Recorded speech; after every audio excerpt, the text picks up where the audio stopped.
Leámoslo todos a una voz. Santiago 1:6 dice: pero pida con fe, no dudando nada, porque el que duda es semejante a la onda del mar, que es arrastrado por el viento y echada de una parte a otra. Pueden sentarse.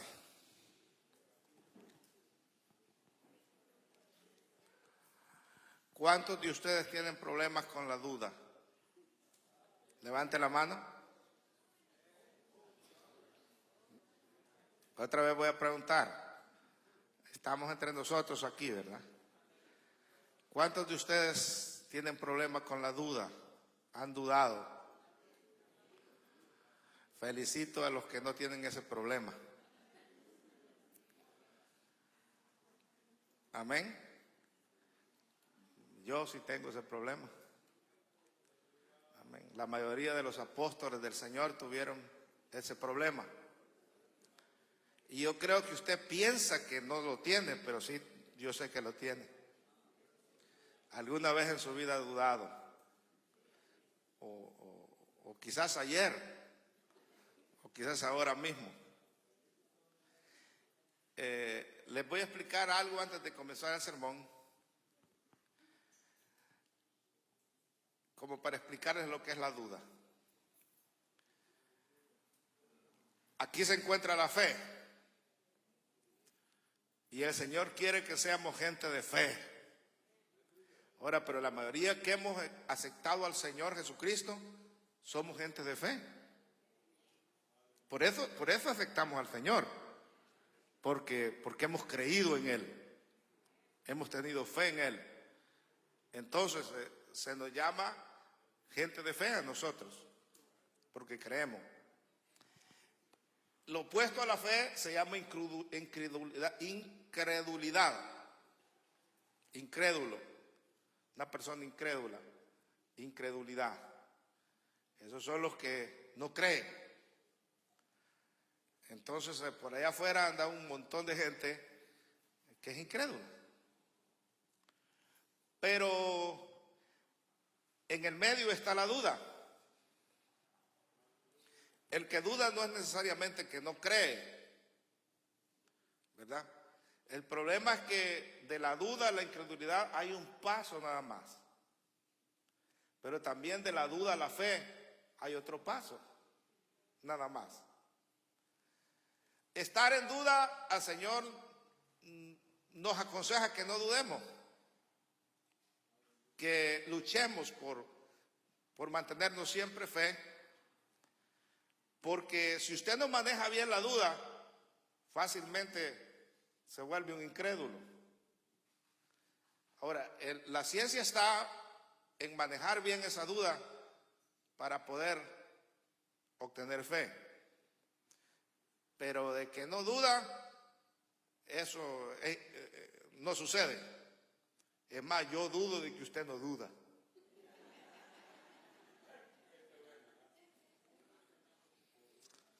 El domingo pasado les hablé sobre que nosotros predicamos un evangelio integral, ¿verdad? Y me gustaría que todos seamos gente de fe, que nunca dudemos. Y es más, la fe se prueba cuando estamos pasando dificultades. Se prueba qué grado de fe tenemos. Mientras usted no puede probar el grado de fe, porque algunos tienen poca fe. Y el Señor pone al mismo nivel la duda con la gente de poca fe. ¿Se acuerda cuando los apóstoles fallaban? Les decía, hombres de poca fe, ¿por qué dudaron? Entonces, no es que uno no tenga fe, sino que a veces tiene poca. Pero dentro de la iglesia hay gente que tiene gran fe, que tiene una fe tremenda. Dios los bendiga a los que han alcanzado ese nivel. Pero la mayoría de nosotros queremos crecer. Y este es un mensaje un poco raro, ¿no? Porque yo debería de predicarle, tengan fe, hermanos, tengan fe, nunca duden. Pero pues tenemos que predicar de todo, la realidad que nos pasa. Pregúntele a Tomás, si alguna vez no dudó. Pregúntale a Pedro, si alguna vez no dudó. Pregúntale a todos los discípulos, si alguna vez no dudaron. Y el Señor los regañaba y les decía, hombres de poca fe. Tengan fe, hombre. Tengan más fe. Pero es una realidad en nuestra vida. Comienzo el sermón entonces. Es para que agarren una línea por donde voy a ir. El tema es cómo enfrentar la duda. Porque de eso se trata. No se trata de esconderla.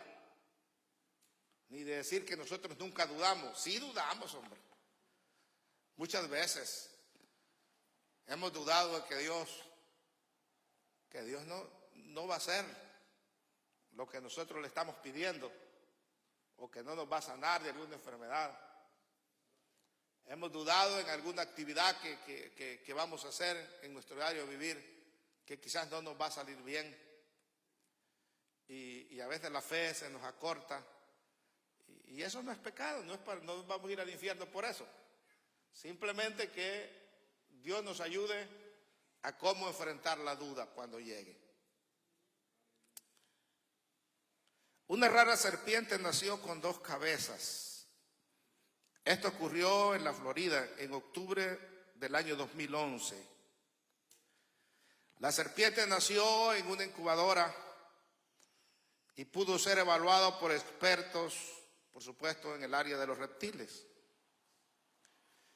El biólogo estadounidense Daniel Parker estudió este fenómeno e indicó que la mayoría de las culebras con esta condición viven hasta 20 años y son mantenidas en cautiverio.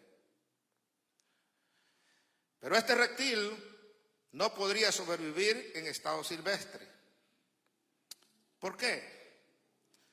Porque lo que llama la atención de este animal es que cada cabeza tiene su propio cerebro.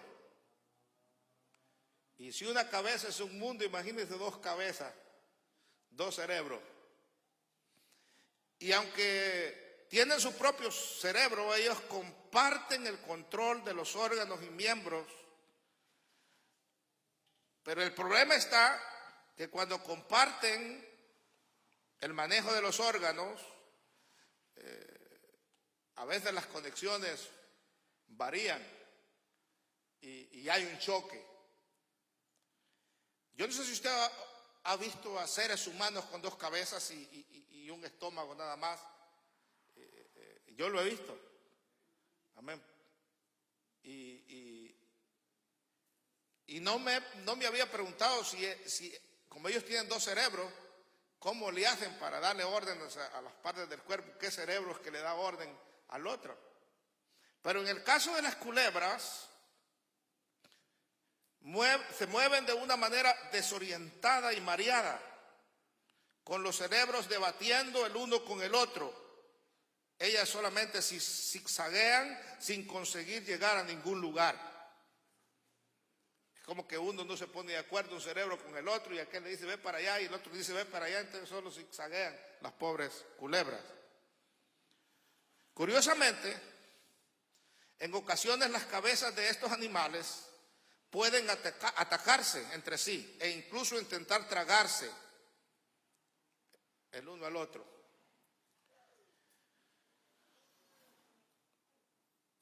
¿Se imaginan ustedes la batalla que se libra en un organismo que posee 2 cabezas?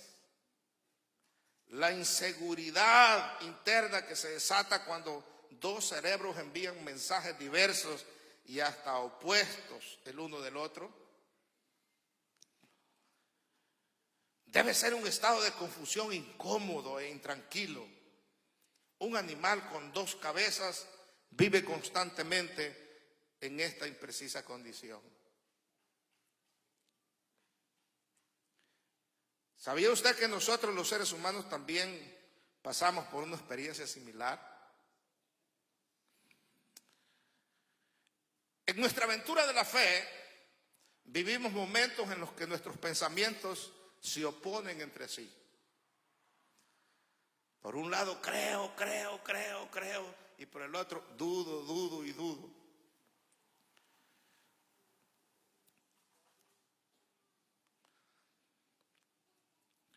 La duda nos mantiene como un animal con dos cerebros, porque, como les expliqué, no es incredulidad, pero tampoco es fe. Si pasamos largos y extensos periodos de la vida confundidos y desorientados en un estado de incertidumbre e inseguridad, entonces nuestra vida es como que va sin rumbo. Como la serpiente esta, zigzagueando nada más y al final no llega a una meta. Por naturaleza, los seres humanos somos desconfiados. Por naturaleza. Y tendemos a buscar la solución a nuestros propios problemas por nosotros mismos. Pero generalmente la mayoría de los seres humanos dudamos demasiado. Y esta duda muchas veces nos hace perder la comunión con Dios. Y es por eso es que Jesús nos dice en su palabra que todo lo que le pidamos al Padre en su nombre, Él nos lo concederá, nos lo dará. Pero en nuestra naturaleza, lo que primero pensamos es que Dios no va a ser capaz de resolver todos nuestros problemas. O quizás simplemente no quiere. No nos quiere escuchar. Y es por eso el objeto de este sermón: cómo enfrentar la duda. ¿En qué consiste la duda? Sería la primera pregunta. Como siempre, yo voy al diccionario y esta vez fui a un diccionario bíblico y define la duda como situarse en una posición dual que implica incertidumbre en cuanto a qué camino tomar. Serían los cristianos de poca fe, dice el diccionario bíblico, que vacilan entre la esperanza y el temor.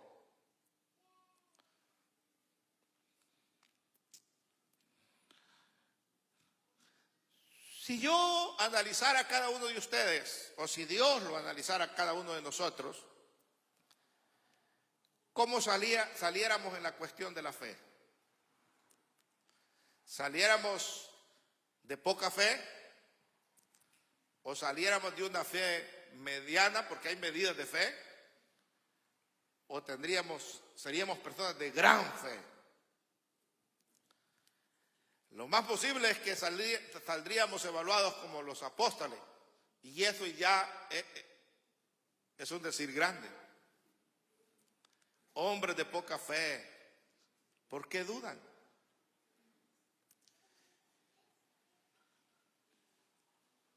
La duda, hermanos míos, es un estado de incertidumbre. Por supuesto, cuando se relaciona con la verdad y la realidad de algo. La duda necesita un sostén en que apoyarse para poder existir. No tiene consistencia en sí misma. O sea, no va a pasar dudando toda la vida. Entonces a la duda necesita recostarse en algo o en alguien. Y eso en que necesita recostarse la duda, bien puede ser la incredulidad o puede ser la fe. En el momento en que dudamos, a ver cómo se lo explico, en el momento en que entra la duda en nuestra vida, usted puede recostarse para este lado o puede recostarse para este lado.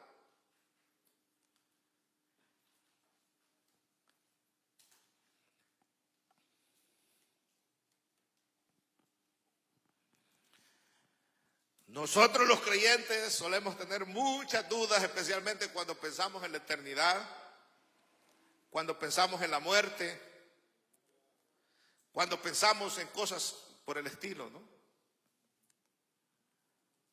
Nunca olvidaré cuando leí sobre un siervo de Dios, creo que fue Moody. Estaba a punto de morir, de irse con el Señor, el gran evangelista Moody. Y en el momento de enfrentar la muerte, por supuesto había muchos ministros, muchos pastores alrededor de él. Se dirigió a los siervos de Dios y le dijo: por favor, necesito que oren por mí. El diablo ha venido en este preciso momento para hacerme dudar de todo lo que yo he predicado en mi vida. Aleluya. Fíjense ustedes, diablo mentiroso.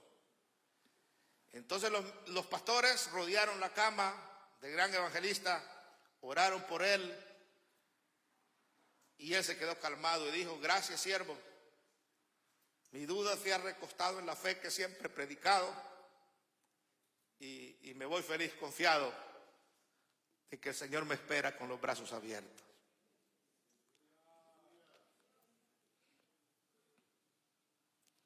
El teólogo Paul Tillich, en su teología sistemática, nos dice que la duda es inevitable.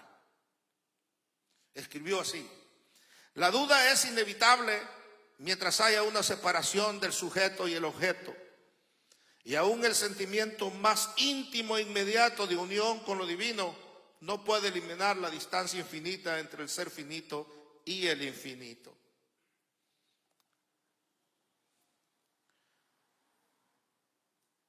Una vez el maestro de escuela dominical llegó diciendo, yo era alumno, ¿no?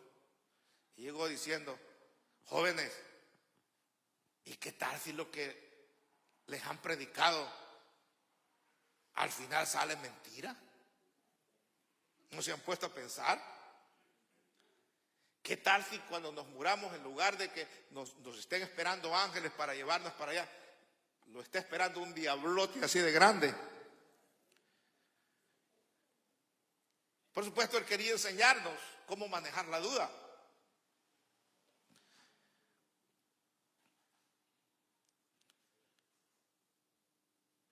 La fe y las dudas están profundamente entrelazadas. La fe es semejante al oro, que raramente se encuentra puro. Cuando los mineros van a sacar el oro, casi siempre viene mezclado con piedra, con tierra. Y entonces tienen que refinar ese oro metiéndolo en el fuego, y así se limpia el oro puro, va saliendo, derritiéndolo. Y es que la fe siempre conlleva la no fe. En Marcos capítulo 24 hay un padre que le dice a Jesús: creo. Pero a la misma vez añade: ayuda mi incredulidad, Señor. Lo que pasa es que el muchacho estaba enfermo. Tenía como epilepsia. Y era un demonio el que tenía. Y Jesús le dice: hombre, lo que pasa es que ustedes tienen que creer para que sucedan sanidades. ¿Crees que puede ser sano el muchacho? Y él dice: creo, Señor, ayuda a mi incredulidad. Y el Señor sana. En este texto que les mencioné, Marcos 9:24, la fe y la duda se dan la mano. Las dudas se expresan en forma diferente en la vida de cada ser humano. Hay personas en las cuales prevalece un espíritu crítico y se van a un extremo. Y hay personas que son demasiadas emocionales y creen todo lo que les dicen.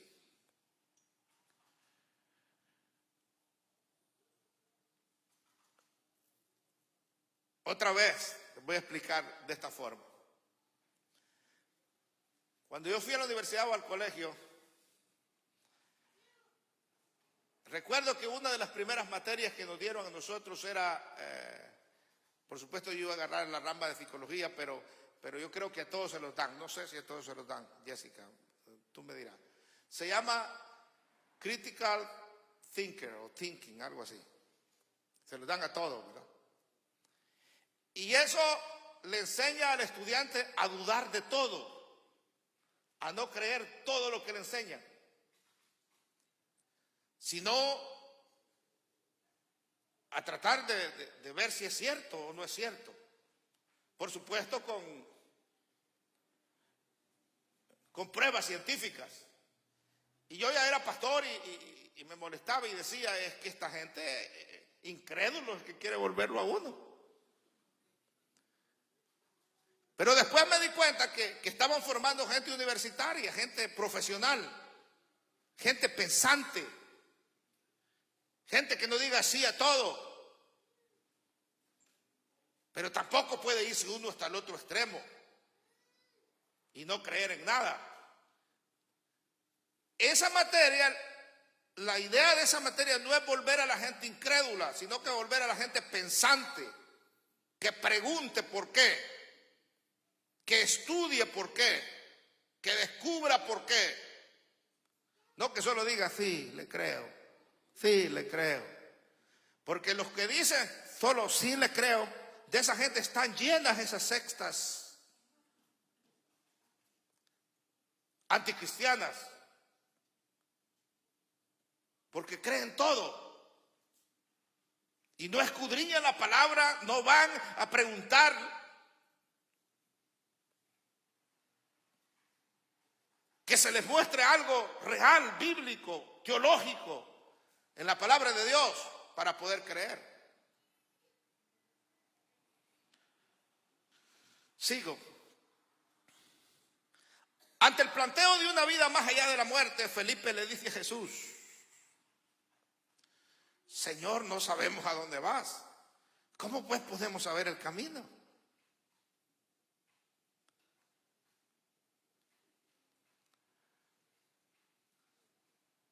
Felipe está lleno de dudas.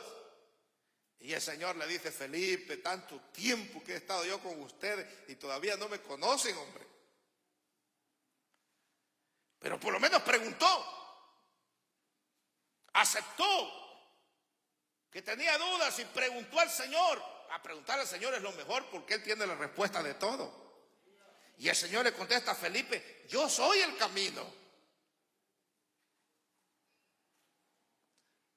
Tomás no se queda atrás en la expresión de sus dudas. Él iba casi recostado en la incredulidad en lugar de la fe. Pero él dijo, Juan capítulo 20, versículo 24, si yo no viera en sus manos la señal de los clavos y metiera mi dedo en el lugar de los clavos y metiera mi mano en su costado, no creeré.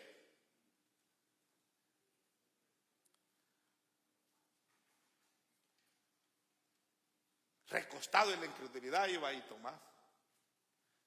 En lugar de recostarse en la fe, se recostó en la incredulidad.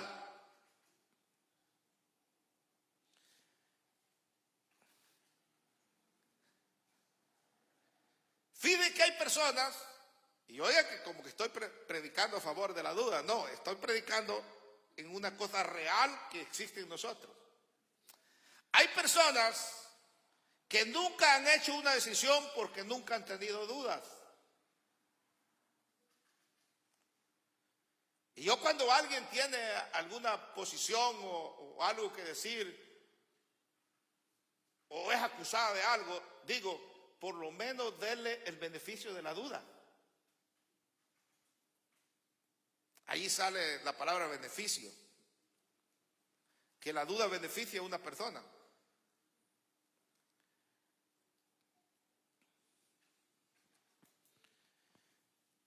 Entonces resulta que lo que yo le estoy enseñando es que la duda puede llegar a ser uno de los componentes necesarios para alcanzar la vida plena en Cristo. El teólogo Tillich se pone en evidencia en el testimonio de la vida de Felipe y de Tomás. Dice que a esta gente les ayudó el dudar. Porque en un tiempo ellos tuvieron dudas tremendas, pero más tarde pudieron hacer la más grande decisión de su vida. Siguieron a Jesucristo, predicaron su evangelio, vivieron tratando de ajustar su conducta al modelo de la cristiandad de su tiempo y a lo que el Señor, el Maestro, les enseñó. Y ellos lo demostraron y murieron sin retractarse de la fe.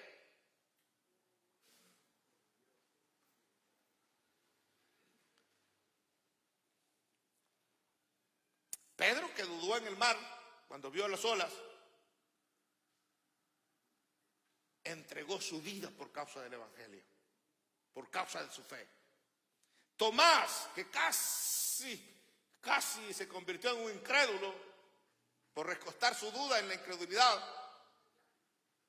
murió también sirviendo al Señor. Como un apóstol del Señor, entregó su vida sirviendo al Señor.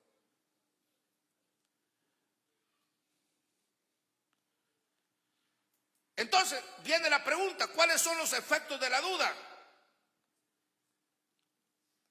Si no es tan mala como usted dice, pastor,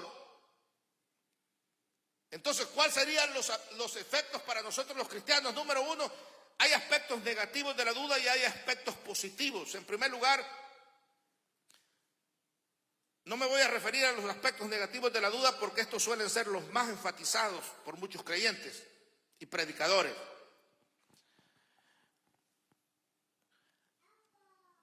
Voy a comenzar hablando acerca de los sentimientos. Fíjense ustedes que por alguna razón los hombres que se han santificado más a través de los tiempos han pasado por momentos de duda severa.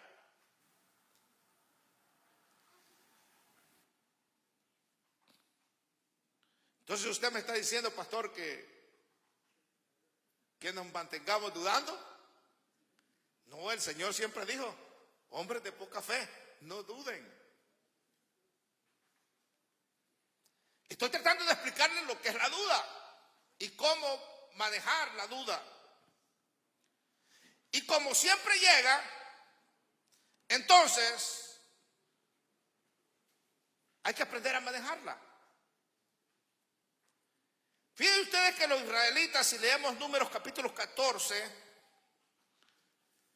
el pueblo de Israel había vivido una profunda experiencia personal y colectiva. Habían sido librados de la esclavitud de Egipto de una forma milagrosa. Se había abierto el mar Rojo de una forma milagrosa. Habían visto la nube espesa de día que los tapaba para el sol y aquella columna de fuego en la noche que les alumbraba el camino. Habían visto la gloria de Dios. Y allí en ese capítulo 14 se les hizo fácil levantar la voz a muchos y decir, designemos un capitán y volvámonos a Egipto.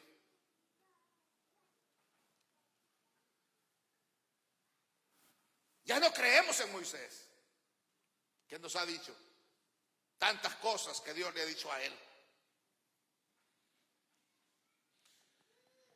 Y ahí va lo que quiere usted que esté atento.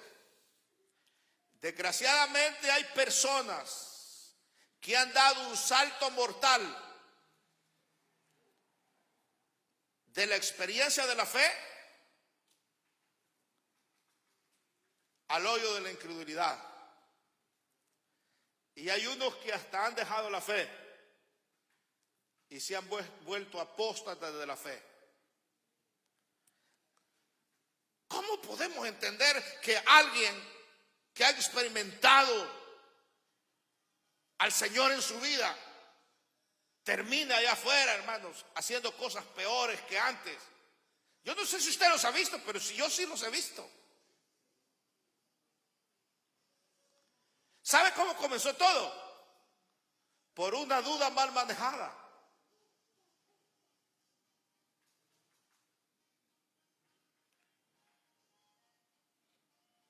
Y vienen a hacer un ridículo de su fe. porque han accedido demasiado a sus dudas. Son personas que han hecho un camino a la inversa. Se han marchado de la libertad que produce la fe a la esclavitud que produce el pecado, la incredulidad. Ahora, en los aspectos positivos de la duda son los siguientes: que una vez que alguien ha logrado vencer sus dudas, logrará también colocar su fe sobre bases más sólidas. Después que una persona ha dudado de algo y viene al Señor para que ayude su incredulidad o su duda, el Señor lo va a ayudar. Y entonces su fe será más sólida cada día. Porque usted dirá, ¿para qué es que vienen las pruebas, hermano? El Señor deja que pasemos por pruebas y dificultades, no es para que caigamos en incredulidad o que lo dejemos o que nos apartemos de nuestra fe, es para que nuestra fe crezca. Entonces nosotros, como gentes inteligentes, tenemos que convertir nuestras dudas en un peldaño para crecer en nuestra fe. No es que no van a haber dudas, siempre van a existir en nuestra vida. Ya dije, por muy santos que seamos, que hayamos escalado, van a haber dudas. Pero depende cómo las manejemos nosotros.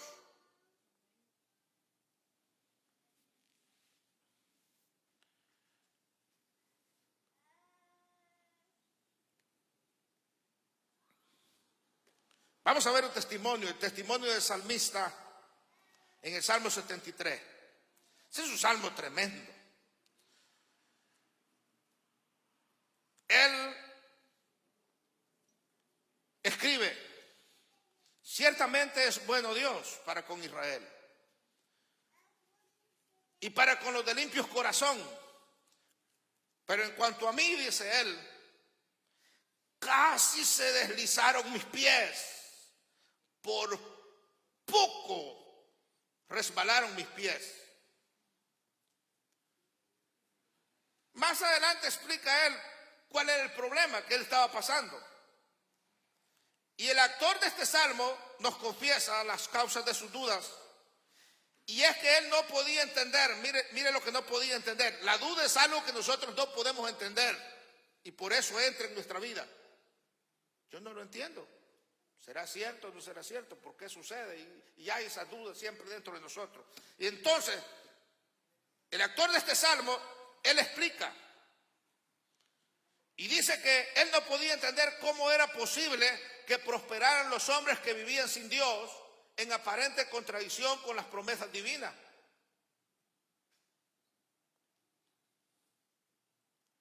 Dios había prometido prosperar a sus hijos, como nos promete a nosotros.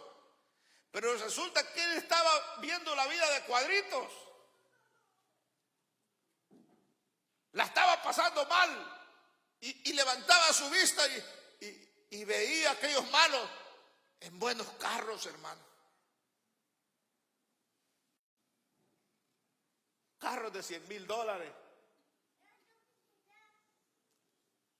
En grandes mansiones. Con billetes en la bolsa. Viajando por todo el mundo. Y él, que era fiel con Dios, la estaba pasando mal. Y ese es el problema. ¿Cómo entender la promesa de Dios? Como que está al revés esto. Ahora, todo el Salmo 73 usted puede leerlo y verá. Estas dudas habían barrido la fe del salmista.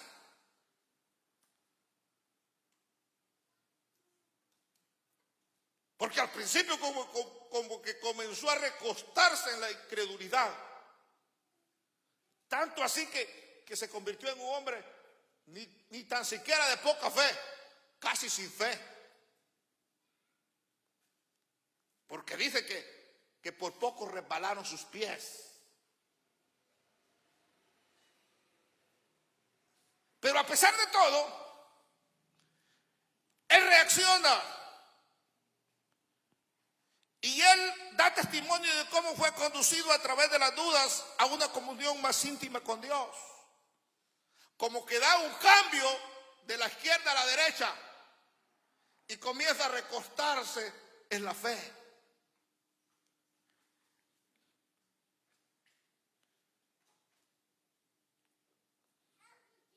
Él da testimonio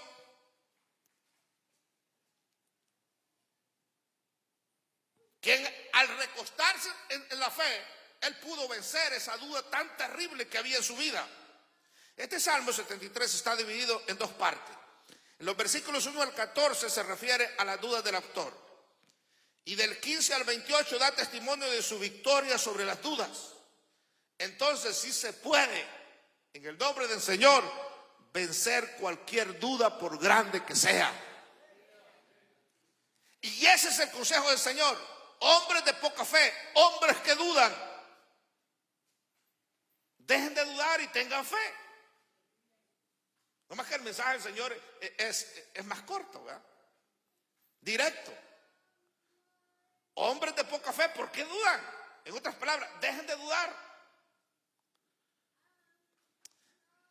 Del versículo 15 al 28 da testimonio este salmista, el capítulo 73 de los Salmos, de su victoria sobre las dudas. Para dar testimonio de lo incrementable o de la incrementable fe que este hombre tenía ahora, es suficiente con resaltar un solo versículo de esta segunda parte. Capítulo 73, versículo 25.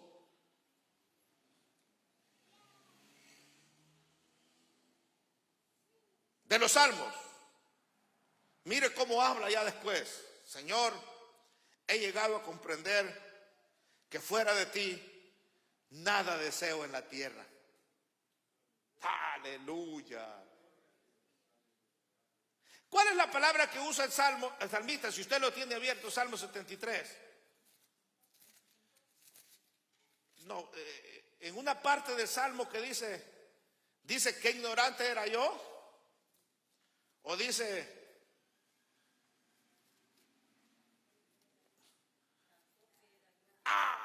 oiga la palabra que usa. ¿Qué versículo es? 22, el versículo 22. Usa la palabra torpe. No, si fuera salvadoreño, el escritor del Salmo 73 diría, qué dundo fui yo.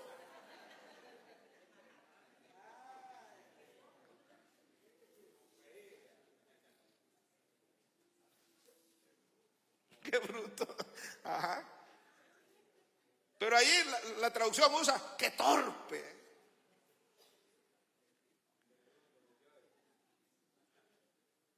Hermano, como cristianos sabios, las dudas van a llegar, pero no nos recostemos más para la izquierda. Busquemos la fe en Dios, preguntémosle a Dios, preguntémosle a un líder de la iglesia, a alguien que sepa más palabra de Dios que nosotros. Cuando llega la duda, si Dios tiene una respuesta para nosotros, una salida, busquemos consejería, vengamos al altar de Dios y preguntémosle a Dios, recostemos sobre Él nuestras dudas. Dios siempre nos ayudará. Así como le dio la mano a Pedro cuando se estaba hundiendo, Él nos dará la mano a nosotros, no nos dejará caer. Entonces la inteligencia está en no recostarnos más en la incredulidad, sino que recostarnos en la fe. Porque es imposible que no llegue el momento de la duda, de preguntas que nos hagamos que no entendemos por qué suceden. Y él dice, tan torpe era yo, hombre, me estaba recostando para allá. Pero cuando se recuesta en la fe, termina diciendo, versículo 25, fuera de ti, Señor, nada deseo en la tierra. Lea desde el 22 para adelante usted que leyó esa palabra, hermano, en ese salmo. Hoy.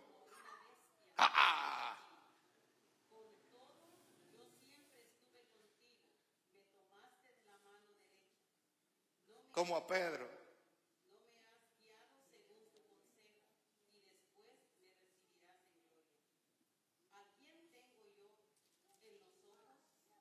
En los cielos.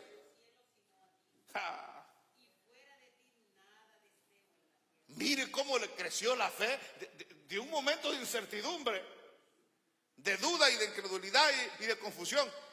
Llega a crecer en la fe tanto que dice, el carro está bonito, el que carga aquel. La mansión donde vive también.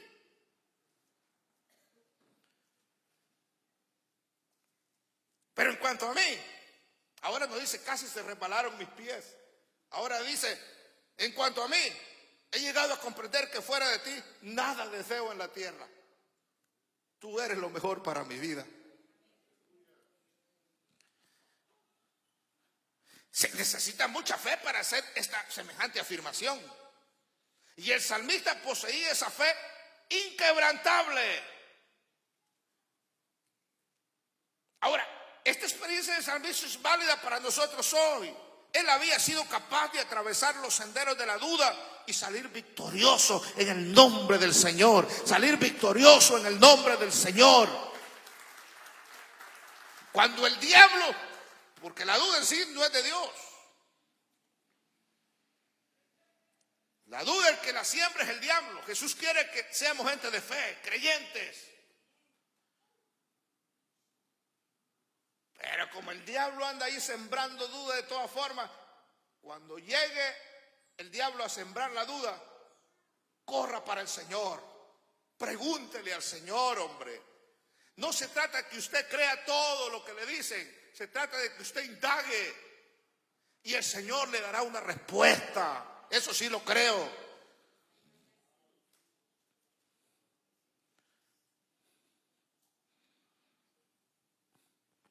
Porque a veces no es fácil llegar con alguien que se está muriendo con casi terminal, hermano, y uno decirle, tenga fe, hombre.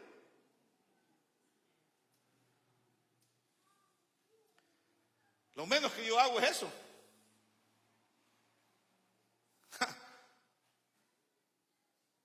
Pero usted se puede decir de cuando está en el último momento, tenés fe, hombre. Cree en las promesas de Dios. Pero decirle a otro que tenga fe en esas condiciones no es tan fácil tener fe en esas condiciones. Por eso les dije, es en el momento de la prueba que allí nosotros conocemos qué nivel de fe tenemos.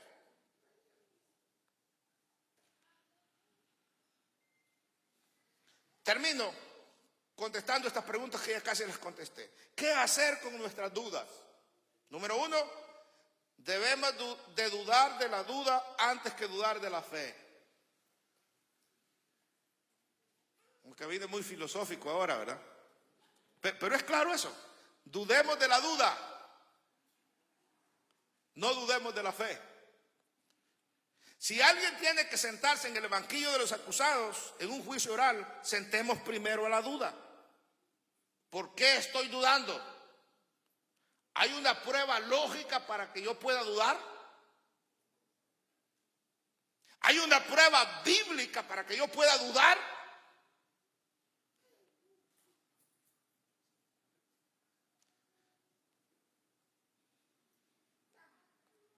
Sentemos a la duda y pongámosle juicio. Solo si la duda pudiera justificarse, nos veríamos obligados a colocar la fe en esa posición. Pero yo me atrevo a decirle que como la duda es un pensamiento del diablo que llega allí, se mete en la mente más que todo, casi siempre la duda es algo que si la confrontamos con la fe, va a salir perdiendo la duda.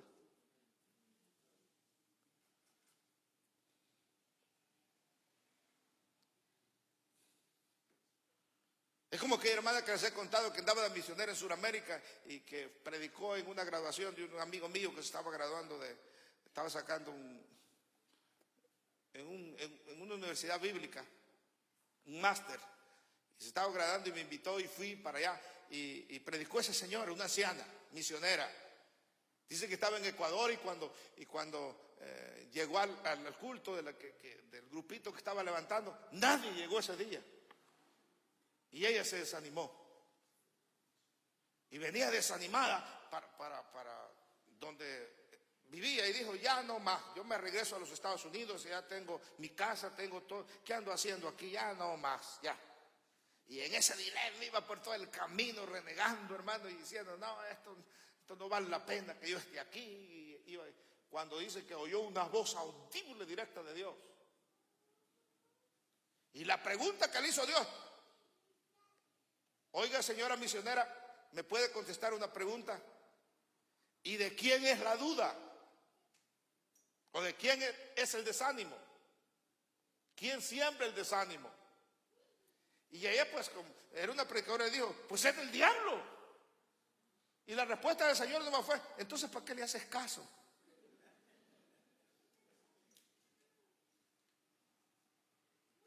Eso es sentar a la duda en el banquillo de los acusados, primero antes que a la fe. ¿Hay una razón de ser por la que yo debo dudar? Sería la pregunta. Número 2, no debemos ocultar la duda. Decir que nunca tenemos duda, eso es malísimo. La actitud correcta es reconocerla, por supuesto sin aprobarla ni condenarla, simplemente reconocerla. Debemos dejar que se exprese para poder dudarla. No podemos dudar de algo que carezca de reconocimiento. Y creo que esa fue la actitud del autor del Salmo 73.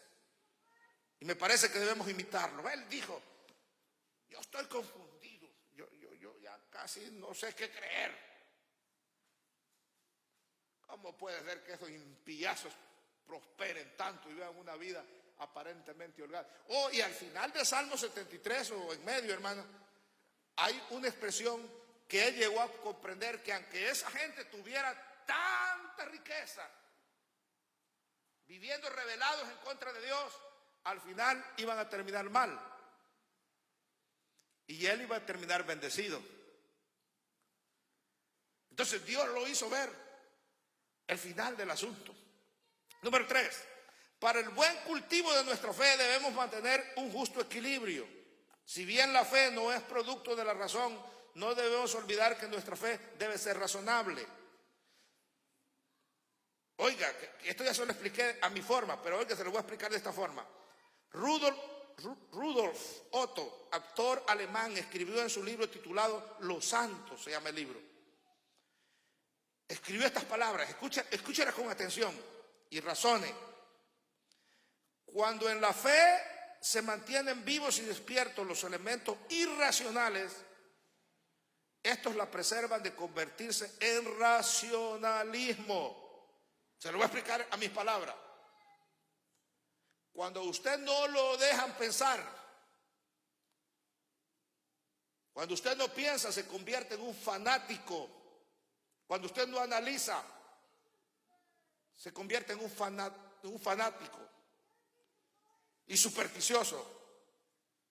Entonces cualquier secta, cualquier religión, cualquier líder se lo va a ganar para que usted lo siga sin analizar. Y sigue hablando. Pero la saturación y enriquecimiento de elementos racionales la preservan de descender al fanatismo. En otras palabras, la fe debe ser racional. Si somos muy pensadores críticos, podemos llegar a ser una iglesia fría, calculadora, que para todo quiere pruebas. Y eso es dañino. No debe ser así la iglesia. Pero si por otro lado no pensamos racionalmente y todo lo dejamos a nuestras emociones, nos vamos a convertir en fanáticos. No sé si me estoy dando a entender.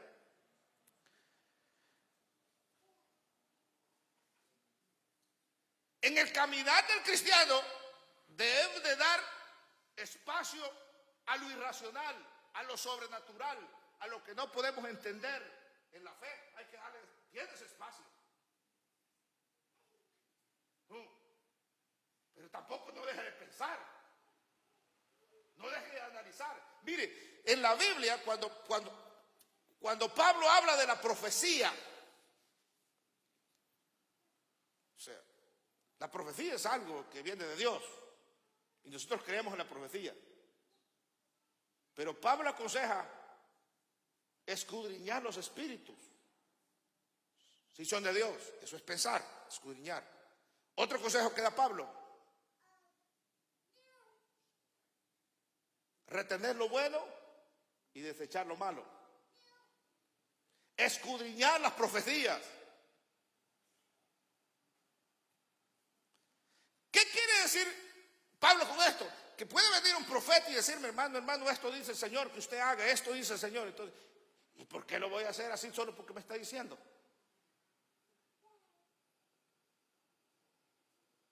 Es que usted es un incrédulo. Allá en la iglesia que yo me crié, en el concilio que yo me crié, hasta decían: es que usted es un blasfemo del Espíritu. No sabían ni lo que hablaban, hermano.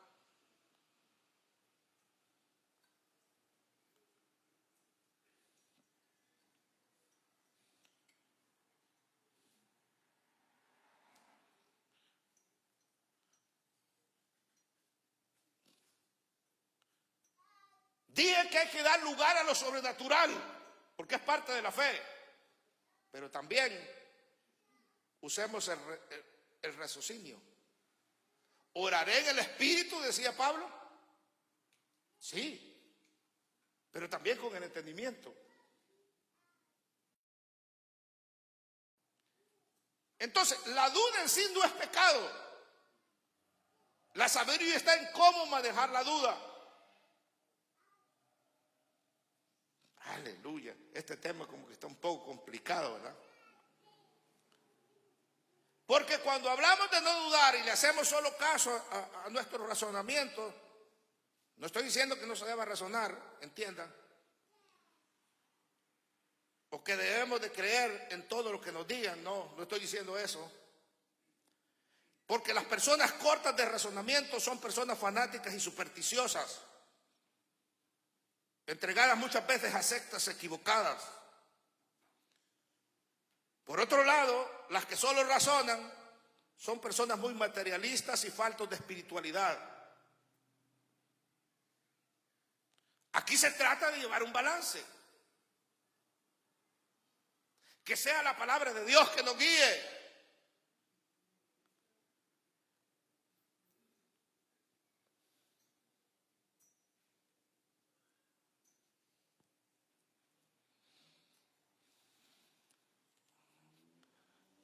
Ya no hay ni cómo terminar.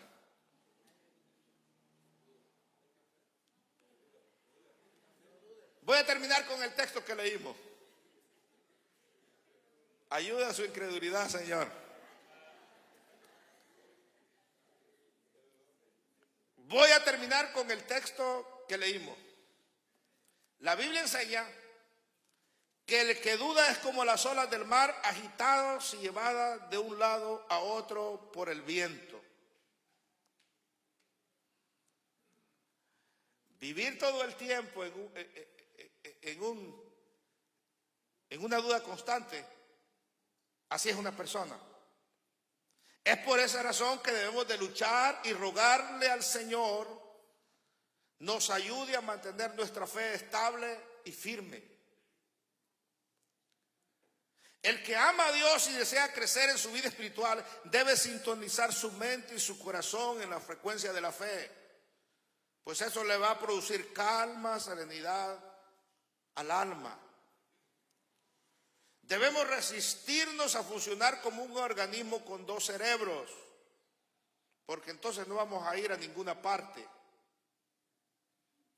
Seremos como las olas del mar, o vamos a estar zigzagueando como la serpiente esa de dos cabezas. No le estoy diciendo generación de víboras, sino fue una ilustración.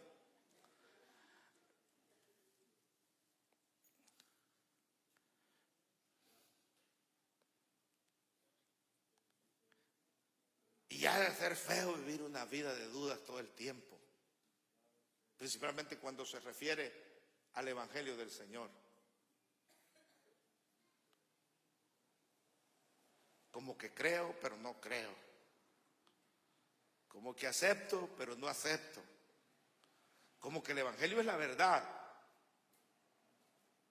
pero no me interesa a mí. Como que ser cristiano es una vida mucho mejor, pero yo prefiero seguir en mi vida mundana. Y vivir toda una vida así, hermano. Y no es que la persona no crea que el evangelio es bueno. ¿Alguna vez le han dicho a usted eso? Yo sé que el evangelio es la verdad, pero yo no quiero aceptar a Cristo. ¿Verdad que hay gente así? O sea que no es incrédulo total, él cree que el evangelio es la verdad, pero vive como la serpiente de dos cabezas, como las olas del mar. Eso dice el texto que leímos. Les termino diciendo, hermanos míos, estamos en la libertad de dudar de todo. Pregunte, indague. No es pecado. Pero sí yo le voy a hacer una recomendación. Si alguna vez llega a dudar de Dios, entonces sí aflíjase. Corra ante la presencia de Dios en lugar de irse alejando más. Corra y dígale que Dios lo va a entender. Dios, estoy dudando de esto, no lo entiendo. Eso es la persona sabia. Porque si usted da lugar a esa duda y se aleja y se va alejando más del Señor, entonces se lo llevó el diablo.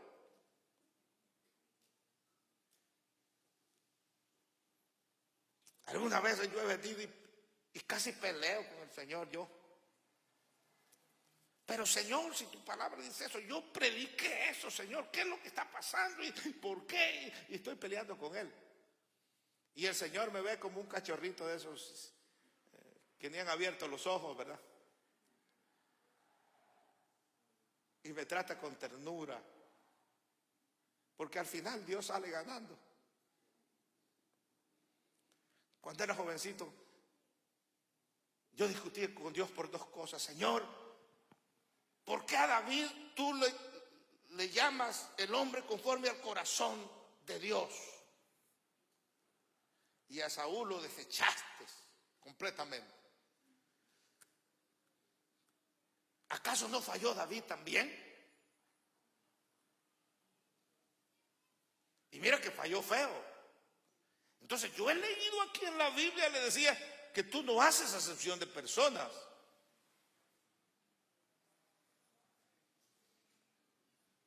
Y Dios me dejó que yo me desahogara hasta todo lo que yo había leído y sabía, y hasta donde llega qué torpe era yo, dijo el salmista, ¿verdad? Hasta donde llega mi torpeza. Y entonces el Señor trató conmigo y me hizo ver, ¿sabes por qué yo menciono el corazón ahí? David, el hombre conforme al corazón de Dios, porque Dios ve el corazón de los hombres. Nosotros miramos lo que está enfrente de nuestros ojos, los actos de las personas. Mira, ese no se ha cortado el pelo, qué peludo viene a la iglesia. Ese ha de ser un rock and rollero, un pecador, un carnudo.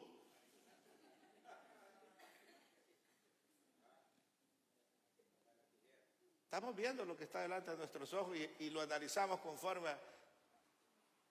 a nuestro criterio errado. ¿Y qué le parece a usted si después de muerto el peludo está allá en el seno de Abraham y usted está allá en el fuego?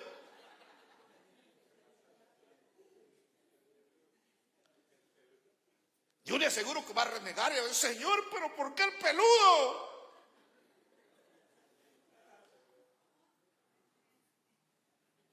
Va a protestar.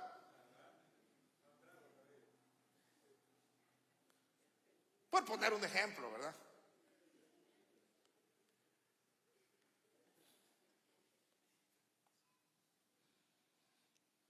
Y Dios me hizo ver el corazón.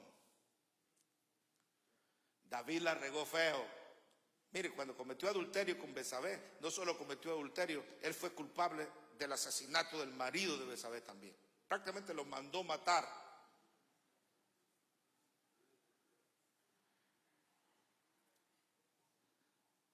Y cuando Natán llega y lo enfrenta, el profeta Natán, y le dice: tú eres ese hombre, y Dios está enojado contigo, tú eres ese hombre malo. Así lo enfrentó Natán. Me dijo Dios: eso del Salmo 51 no es un poema, no es una canción en sí, fue la realidad que vivió David. Él se arrepintió de veras. Sin embargo, estudia bien a Saúl y verás que él hacía como que se arrepentía, pero para quedar bien parado él mismo. Y cuando Dios le dijo: escoge tu castigo, a través del profeta Natán, quiere que tus enemigos te agarren y te entrego en manos de tus enemigos, o quieres que Dios te castigue directamente. Él dijo: que sea Dios, porque yo sé que si esos bandidos me agarran, no van a tener misericordia de mí. Pero si Dios me castiga, Él va a tener al final misericordia de mí. Mire lo que más le dolió a David. Yo llegué a comprender, y este es otro mensaje, pero llegué a comprender cuando Natán le dijo: por tu culpa la gente mala, la gente inconversa ha blasfemado el nombre de Dios. Eso le pegó a David, porque él amaba a Dios con todo su corazón. Y se arrepintió de tal forma que nunca más volvió a cometer el mismo error. Se quedó con Betsabé hasta el día de su muerte.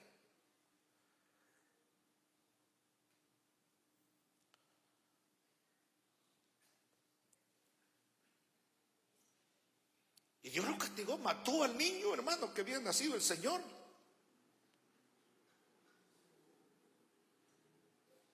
Y él dejó de ayunar, se quitó cuando le avisaron: señor rey, se murió el niño.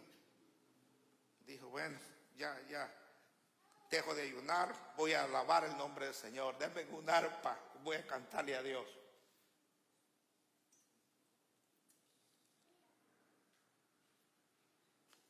Otra vez le pregunté,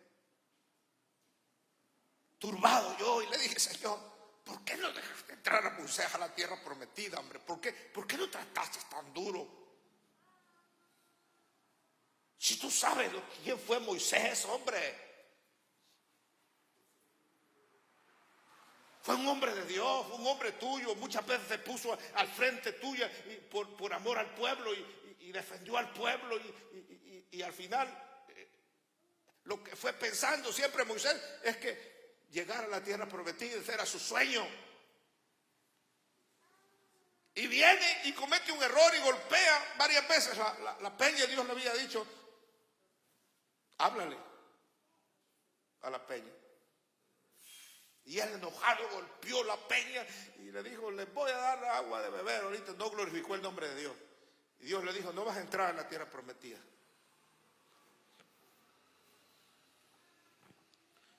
Moisés lloró. Y alguna vez le suplicó y le dijo: déjame entrar, Señor. Y Dios le dijo: no, yo ya hablé, no vas a entrar. Él no dejó de servir a Dios, pero Dios le dijo: te voy a conceder algo, aunque sea. Mira, vas a subir allá a la cumbre del Pisga por el monte Nebo, y de ahí se ve la llanura del Jordán. Vas a ver la tierra desde la punta del monte, pero no vas a entrar.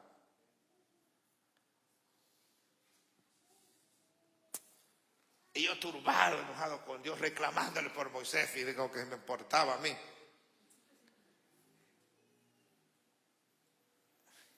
Y Dios me mostró una visión. Veía a Moisés, hermanos, subiendo aquel monte Nebo. Ya era un hombre anciano Moisés. Y no era tan fácil. Claro que Josué fue a acompañarlo un ratito por ahí para subir al monte, pero después tuvo que caminar solito, aquel monte empinado, subiendo en su ancianidad. Y Dios me mostraba a Moisés que Moisés no iba caminando para arriba del cerro, que Dios lo iba cargando en sus brazos. Fíjate lo que me mostraba Dios. Porque allá lo enterró Dios. Nadie sabe dónde está enterrado Moisés. Allá murió en la punta del monte. Y veía a Moisés en los brazos del Señor, y el Señor hablándole y diciéndole: mira, mi hijo, en realidad el que no hayas entrado a la tierra prometida, en realidad no es un castigo, es un premio para ti. Tú ya eres anciano. El pueblo tiene que librar batallas crueles y duras al entrar. Josué es un hombre de guerra. Él va a pelear duro todavía, Josué y Caleb. Y así fue.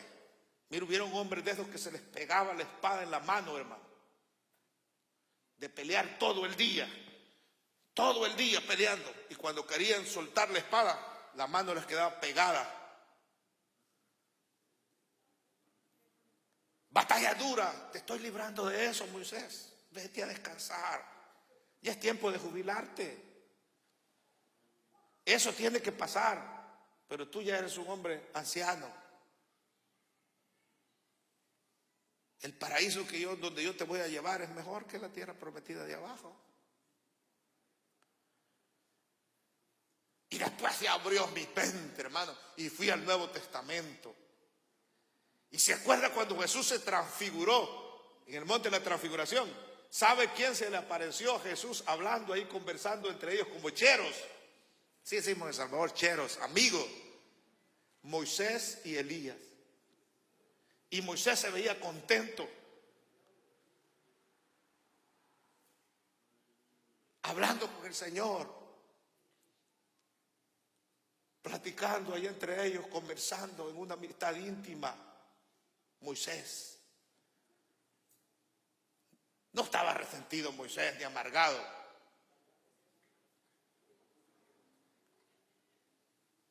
Y entonces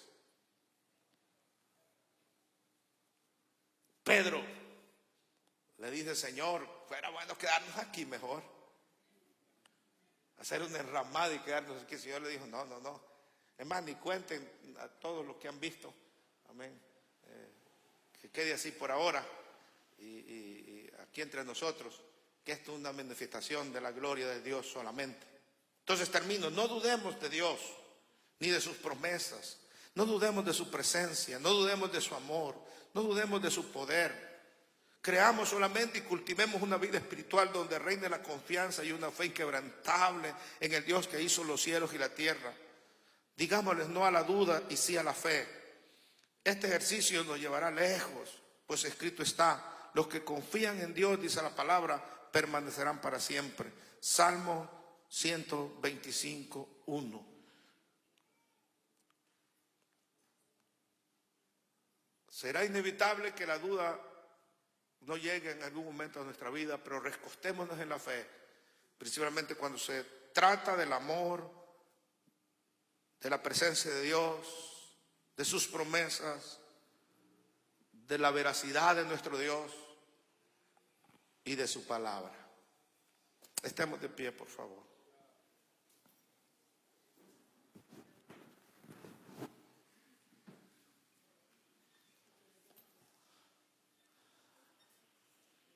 Usted que ha pasado vacilando toda su vida, usted sabe que el Evangelio es la verdad. Usted sabe que la palabra de Dios es confiable. Usted sabe que Dios es veraz, Él cumple sus promesas. Y también sabe que Dios lo ama. De una o de otra forma, usted lo sabe. Pero ha pasado toda una vida como las olas del mar, para un lado, para otro. El lugar donde debe llegar es a los pies del Señor. Pero hay algo que no lo deja, y quizás el otro cerebro es la duda. Y usted está zigzagueando en el mismo puesto y nunca llega a Jesús. Venga Jesús esta mañana, acepte a Jesús como su Salvador personal, dele su corazón de una vez por todas. Ya deje de zigzaguear en la vida, sabiendo que el Evangelio es la verdad. Entonces, ¿qué es lo que espera? La duda lo tiene atado. Algunas veces quizás se ha recostado en la incredulidad de tal forma que ha visto cosas tal vez en otros cristianos. Pero yo le pregunto, ¿Dios le ha fallado? Quizás le han fallado otros cristianos, hasta líderes en la iglesia, porque son humanos, pero Dios es el único veraz. La Biblia dice: sea Dios veraz y todo hombre mentiroso.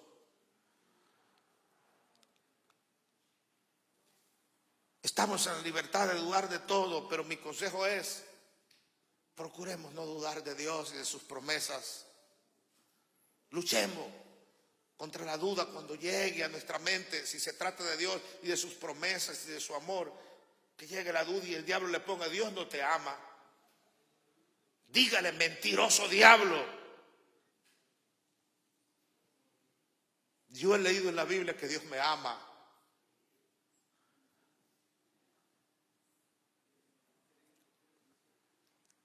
No hay nadie que quiera entregarse al Señor. Entonces oramos y cerramos este culto. Padre, en el nombre de Jesús te damos gracias. Gracias por ayudarnos, Señor. En nuestros momentos de incertidumbre y de incredulidad, ahí estás tú. Porque tú prometiste que ibas a estar con nosotros todos los días hasta el fin del mundo. Ahí estás. Muchas veces hemos caído en incertidumbre, Señor, que no hayamos qué hacer y la duda casi nos domina, Señor. Y estamos tambaleando como las olas del mar de un lado para otro, sin llegar a la meta que tú quieres que lleguemos. Pero nos has ayudado, gracias por eso, y sé que nos seguirás ayudando. Hoy como iglesia gritamos como el padre de aquel muchacho: creo, Señor, ayuda a nuestra incredulidad, por favor. Que nuestras dudas sean disipadas, Señor, cuando se refiere a ti. Que preguntemos, que indaguemos, Señor, que busquemos una respuesta a nuestras dudas. Que actuemos como gente sabia, Padre. Yo bendigo a tu iglesia en el nombre que es sobre todo nombre, Jesús de Nazaret. Y sé que tendrán una semana de victoria, Señor. Creemos también que tú quieres enviar salud a tu iglesia. Que nube de sanidad cubra a tu iglesia. Seguiré creyendo, Señor, que tú eres un Dios sanador. Gracias por tu misericordia. En el nombre poderoso de Jesús. Amén. Dios me los bendiga, hermanos. Bendiciones.